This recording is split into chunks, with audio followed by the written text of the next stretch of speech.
ಇಬ್ರಿಯರಿಗೆ ಬರೆದಂಥ ಪತ್ರಿಕೆ 3ನೇ ಅಧ್ಯಾಯ 6ನೇ ವಾಕ್ಯ. ಕ್ರಿಸ್ತನಾದರೂ ಮಗನಾಗಿ ದೇವರ ಮನೆಯ ಮೇಲೆ ಅಧಿಕಾರಿಯಾಗಿದ್ದಾನೆ. ನಾವು ನಮ್ಮ ಧೈರ್ಯವನ್ನು, ನಮ್ಮ ನಿರೀಕ್ಷೆಯಿಂದುಂಟಾಗುವ ಉತ್ಸಾಹವನ್ನು ಕಡೆ ತನಕ ದೃಢವಾಗಿ ಹಿಡಿದುಕೊಂಡವರಾದರೆ ನಾವೇ ದೇವರ ಮನೆಯವರು.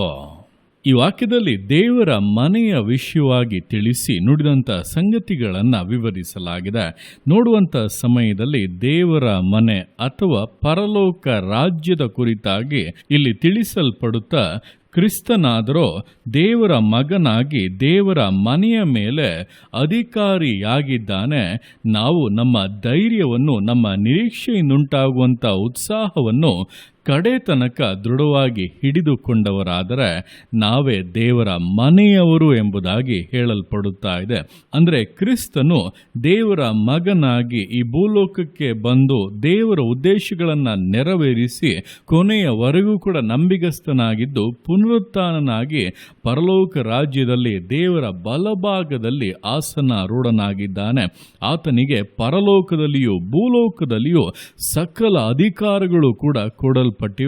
ಅದನ್ನೇ ಇಲ್ಲಿ ಹೇಳುತ್ತಾ ಆತನು ದೇವರ ಮನೆಗೆ ಅಧಿಕಾರಿಯಾಗಿದ್ದಾನೆಂಬುದಾಗಿ ಹೇಳಲ್ಪಡುತ್ತಾ ಇದೆ. ಅಂದರೆ ಆತನ ಅಧಿಕಾರದಿಂದಲೇ ಪ್ರತಿಯೊಂದೊಂದು ಕೂಡ ಚಲಿಸುವಂಥದ್ದು, ಕಾರ್ಯಗಳನ್ನು ಮಾಡುವಂಥದ್ದು, ಆತನ ಅಪ್ಪಣೆಗೆ ಎಲ್ಲವೂ ಕೂಡ ವಿಧೇಯವಾಗುತ್ತದೆ.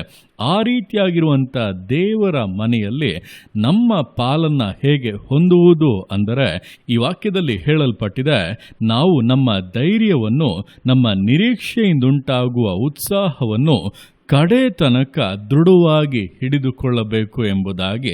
ಅಂದರೆ ಧೈರ್ಯವಾಗಿರಬೇಕು. ನಮ್ಮ ಜೀವಿತದಲ್ಲಿ ಭಯ ಎಂಬುವಂಥದ್ದು, ಹೇಡಿತನ ಎಂಬುವಂಥದ್ದು ಬರಬಾರದು.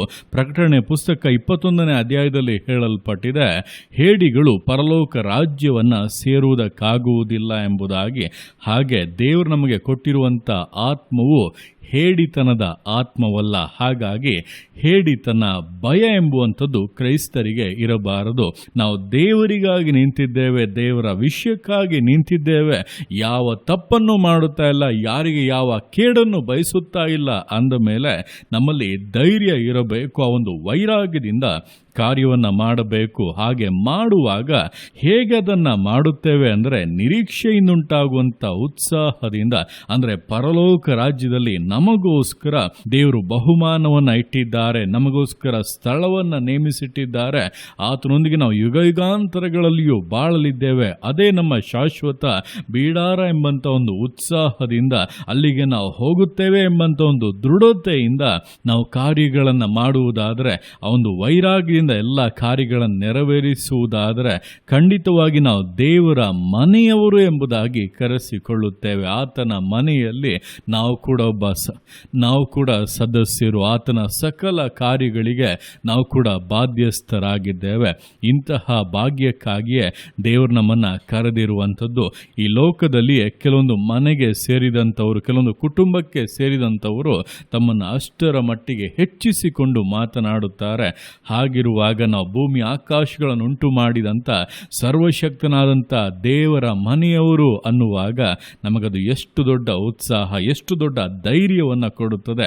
ನಮಗೆ ಎಷ್ಟು ದೊಡ್ಡ ಬಾಧ್ಯತೆಯನ್ನು, ಹಕ್ಕನ್ನು ದೇವರು ಕೊಟ್ಟಿದ್ದಾರೆ ಎಂಬುದನ್ನು ಅರಿತು ಆತನ ಪ್ರೀತಿಗೆ ಶರಣಾಗಿ ಆತನ ವಿಷಯದಲ್ಲಿ ಧೈರ್ಯದಿಂದಲೂ ನಿರೀಕ್ಷೆಯಿಂದುಂಟಾಗುವಂಥ ಉತ್ಸಾಹದಿಂದಲೂ ಕೊನೆಯ ತನಕ ದೃಢತೆ ಉಳ್ಳವರಾಗಿ ಸಮರ್ಪಣೆಯಿಂದ, ದೃಢತೆಯಿಂದ, ವಿಧೇಯತೆಯಿಂದ ವಿಶ್ವಾಸ ಜೀವಿತಗಳನ್ನು ಮುನ್ನಡೆಸೋಣ.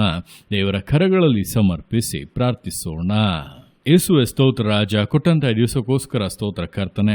ಈ ದಿವಸ ನಿನ್ನ ಕರಗಳಲ್ಲಿ ಸಮರ್ಪಿಸ್ತಾನೆ. ಪ್ರತಿಯೊಂದು ಜೀವಿತಗಳನ್ನು ನೀನು ಆಳ್ವಿಕೆ ಮಾಡು, ಬಲಪಡಿಸು ಕರ್ತನೆ. ಹೌದಪ್ಪ, ಯೇಸು ಕ್ರಿಸ್ತನು ದೇವರ ಮನೆಯಲ್ಲಿ ಮಗನಾಗಿ ಎಲ್ಲ ಅಧಿಕಾರಗಳನ್ನು ಹೊಂದಿದ್ದಾನೆ.